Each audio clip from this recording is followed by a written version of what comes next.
اعوذ باللہ من الشیطان الرجیم بسم اللہ الرحمن الرحیم۔ پیارے بچوں السلام علیکم۔ آج جون کی 1 تاریخ، تو آج جو ہمارا کلاس ہوگا وہ ہے the revolution and every day life. اس کے ساتھ ساتھ ہم بات کریں گے rise of Napoleon after French revolution. جہاں تک اس فرینچ ریولیوشن کا تعلق ہے، اس انقلاب نے ایک طرف تو فرانس کے رہنے والوں کو بہت سارے natural rights and other rights کے گرانٹ کیے، تو حقدار بنائے ان چیزوں کا۔ اسی کے ساتھ ساتھ وہاں کی جو ڈے ٹو ڈے لائف تھی، کیا اس انقلاب سے ان کی ڈے ٹو ڈے لائف جو تھی، ان کا کلچر، ان کی زبان، ان کی ان کے کپڑے جو پہننے کا رنگ تھا، اس چیز میں بہت ساری تبدیلیاں نظر آنے لگی۔ لیکن ڈے ٹو ڈے لائف میں جو سب سے زیادہ ہمیں اس انقلاب کا جو فرینچ ریولیوشن جس کو ہم کہتے ہیں، فرانسی انقلاب جو ہے، اس کی وجہ سے ہمیں سب سے زیادہ امپورٹنٹ جو ہمیں ہم کہیں گے فائدہ جو ملا، وہ یہ ہے کہ ایک ایسا قانون جو ہے اس قانون کا پورے طریقے سے وہ وینش ہو گیا، ختم ہو گیا، جس کو ہم کہتے ہیں ایبولش آف سینسرشپ۔ سینسرشپ کیا ہے؟ سب سے پہلے ہم بات کریں گے سینسرشپ کے بارے میں۔ سینسرشپ ہوتا ہے، آپ ایسے سمجھو، یہ رکاوٹیں ہوتی ہیں، ریسٹرکشنز ہوتے ہیں جو ہمارا پرنٹ میڈیا ہوتا ہے۔ پرنٹ میڈیا میں وہاں پہ فریڈم آف اسپیچ جس کو ہم کہتے ہیں، بولنے کی اجازت، بولنے کی آزادی، جو اپنے اوپینینس وہ دیتے ہیں، جو اپنے اوپینینس وہ بولتے ہیں، جو اپنی رائے وہ ظاہر کر سکتے ہیں، اس پہ بالکل قدغن تھی، بالکل کنٹرول تھا، بالکل ریسٹرکٹڈ تھی۔ تو اس قانون کو پھٹایا گیا، تو پریس جو تھا وہاں پہ، چاہے وہ الیکٹرانک پریس ہو، کون سا اس وقت تو زیادہ تر وہی نیوز پیپرز، بکس ہو تھے، تو ایسے پریس کو بالکل آزاد کیا گیا۔ ان کو بولنے کا جو ان کی جو ایکسپریس جو بھی وہ آئیڈیاز ہے وہ ایکسپریس کر سکتے ہیں۔ تو اس سینسرشپ کو، اس قانون کی جب ریولیوشن آیا 1789 میں فرانس میں، تو اس نے اس چیز کو ختم کیا، ایبولیشن آف سینسرشپ۔ اس سینسرشپ جو قدغن تھی اس بولنے پہ، اپنی رائے ظاہر کرنے پہ، اس کو ختم کیا۔ تو اس کے ساتھ ساتھ پھر کیا ہوا، جو اولڈ رجیم تھی، جو پرانے جو وہاں پہ یہ حکمران تھے، انہوں نے کیا کیا تھا، انہوں نے سب جو بھی بکس تھے، چاہے وہ جو بھی ریٹن میٹیریل آپ لے لو، کلچرل ایکٹیویٹیز، بکس ہو گئی، نیوز پیپرز ہو گئے، ان پہ ہو گئے، تو وہ کیا کرتے تھے، وہ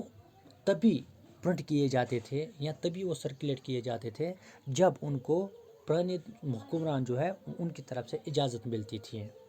لیکن اب ایسا نہیں ہے، اب ایسے قانون کو انہوں نے ختم کیا، جس کو ہم کہتے ہیں ایبولیشن آف سینسرشپ۔ اس سینسرشپ کو انہوں نے ختم کیا۔ اب جو ہے، جو مثال کے طور پر فرینچ ریولیوشن کے بعد وہاں کے لوگوں کو بولنا ہے، رائٹ جس کو ہم کہتے ہیں فریڈم آف اسپیچ، بولنے کی جو آزادی ہے، وہ اب ان کا نیچرل رائٹ بن گیا۔ جو بھی وہاں کا شہری ہوگا، بائی نیچر جو وہاں اس نے برتھ لی ہوگی، تو ان کو بولنے کی جو بات ہوگی، مثال کے طور پر کوئی اپنی ایکسپریس ویز جو ایکسپریس کرے گا، چاہے وہ اس میں گورنمنٹ کو کرٹیسائز بھی کرے گا، یا اس ویز کو اگر وہ مثال کے طور پر ہم کہیں کہ کنسٹرکٹیو ہوگی، وہ ویز، وہ اوپینین کنسٹرکٹیو ہوگی، تو اس پہ کسی قسم کی روک تھام نہیں ہوگی، اس کو کسی طریقے سے کوئی کنٹرول یا کوئی اس کو ریسٹرکٹ نہیں کر سکتا ہے۔ تو اب جو ہے فریڈم آف اسپیچ یا ایکسپریشن جو ہے، یا بولنے کے جو انداز، یا اپنی ویز کو ایکسپریس کرنا، اپنی آواز کو ایکسپریس کرنا، اپنی سوچ کو آگے لانا، تو اس کو اب یہ جو ہے اس وہاں پہ فرینچ ریولیوشن کے بعد اس کو اب ایک نیچرل رائٹ بنایا گیا۔ اس کے ساتھ ساتھ جو ہے وہاں پہ جو بادشاہ تھے، مثال کے طور پر وہاں پہ جو تھے، جو بھی ہوا تھا، تو اس کو انہوں نے کیا کیا، جہاں تک اس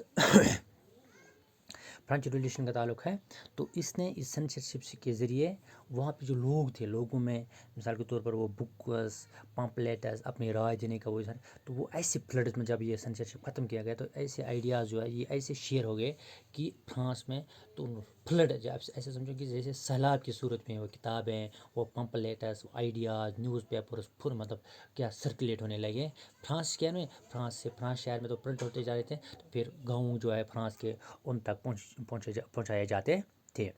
اتنا ہی نہیں، فریڈم آف اسپیچ میں یہ کہ بس صرف گورنمنٹ کے لوگ جو ہے ان کو آزادی ہے بولنے کے، نہیں، فریڈم آف اسپیچ کا مطلب ہے جو اپوزٹس ہوتے ہیں، جو گورنمنٹ کے اپوزٹس ہوں گے، جو پالیسی میکرز ان کے اپوزٹ ہوں گے، ان کی ویز کو بھی ریسپیکٹ کرنا۔ تو اس طرح سے جو پہلے وہاں پہ جو پولیٹیکل مطلب ہم کہیں گے ایسے لوگ جو بڑے ایجوکیشنسٹ تھے، فلاسفرز تھے، ان کی جو آئیڈیاز تھے کہ ایسی سوسائٹی ڈیولپ ہونی چاہیے، ان کی قدر جو نالج جو ہے وہ بھی فلو ہونے لگی۔ تو اس طرح جو ہے ایکوالٹی، رائٹ، لبرٹی جس کو ہم کہتے ہیں، freedom of expression, freedom of speech expression, جو بھی ہے یہ سارے رائٹ جو نیچرل رائٹ جن کو گروپ دیا گیا تھا، تو اس طریقے سے ایکوالٹی بفور لا، ان چیزوں کو جو ایک ایسی سوسائٹی جہاں پہ ڈیموکریٹک ویلیوز ہوں گے تو ایسی سوسائٹی جو ہے وجود میں آئی۔ تو اس طرح سے ہم کہیں گے کہ یہ جو سب سے امپورٹنٹ ہم کہیں گے ایک بینیفٹ جو ہمیں ملا اس فرینچ ریولیوشن کے ذریعے وہ یہی ہے کہ سب سے پہلے کہ ایبولیشن آف سینسرشپ، جو یہ سینسرشپ کو ختم کیا گیا، اس کو جو نیچر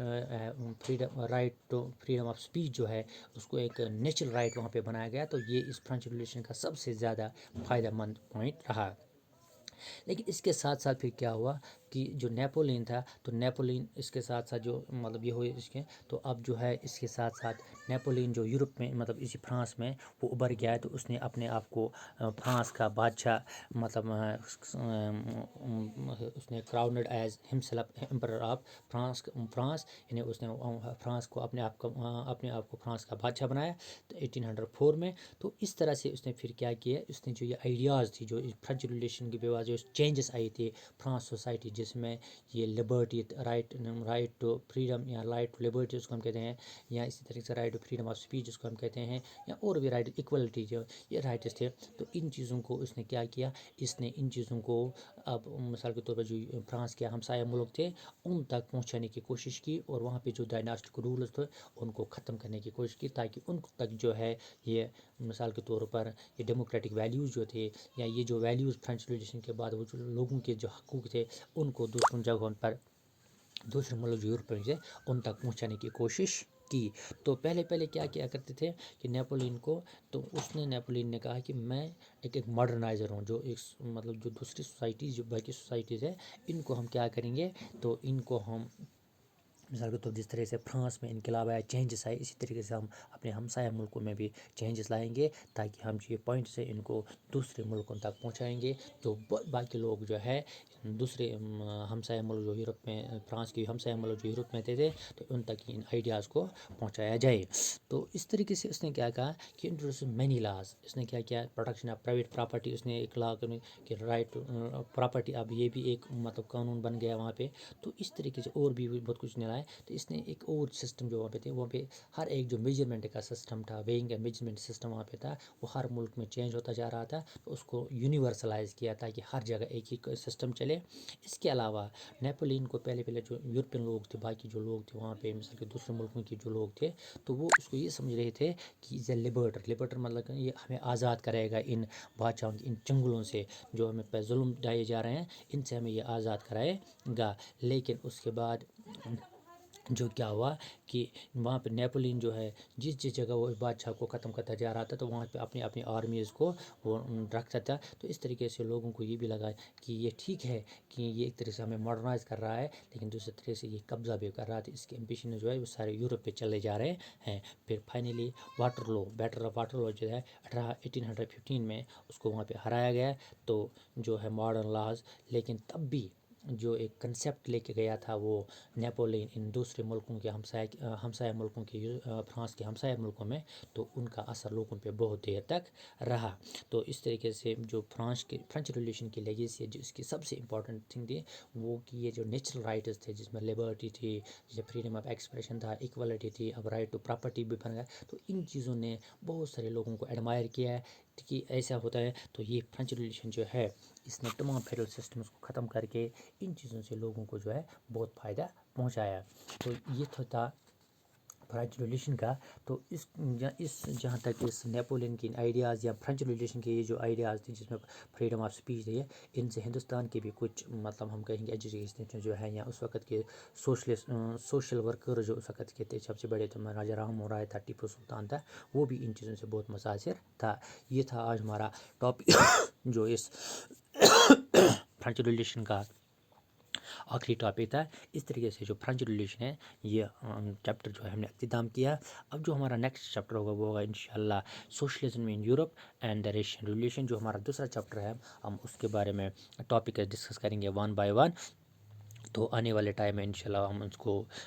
پہلا جو ٹاپک ہوگا تو وہ کل انشاءاللہ صبح ہم پڑھیں گے 2 جون کو۔ تو تب تک لیے خدا حافظ۔